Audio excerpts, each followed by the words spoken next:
انسان جب ایک مصیبت سے دوسری مصیبت میں داخل ہوتا ہے تو دراصل وہ مصیبتوں سے نکل رہا ہوتا ہے۔ کسی روشن دل انسان کا خادم ہو جانا کسی بادشاہ کے دربار میں قدنی درباری ہونے سے بہتر ہے۔ انسان دنیا میں بہت سے برے کام مختلف قسم کے خوف کی وجہ سے کرتا ہے۔ اگر اللہ کی مدد پر کامل یقین ہو جائے تو انسان لاتعداد برائیوں سے بچ جاتا ہے۔ تمہاری اصل ہستی تمہاری سوچ ہے، باقی تو صرف ہڈیاں اور خالی گوشت ہے۔ پوری دنیا کا سناٹا بتا رہا ہے بادشاہت صرف میرے رب کی ہے۔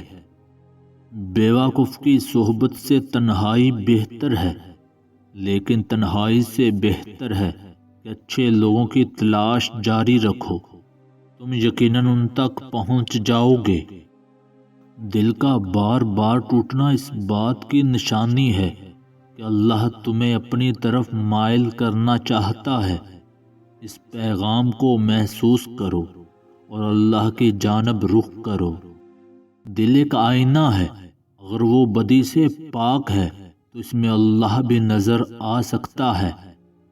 بندے کو جب درد پہنچتا ہے اس کا سب سے بڑا فائدہ یہ ہوتا ہے کہ وہ اللہ کے قریب ہو جاتا ہے، کیونکہ جب انسان کو تکلیف پہنچتی ہے تو سب سے پہلے اللہ کو پکارتا ہے۔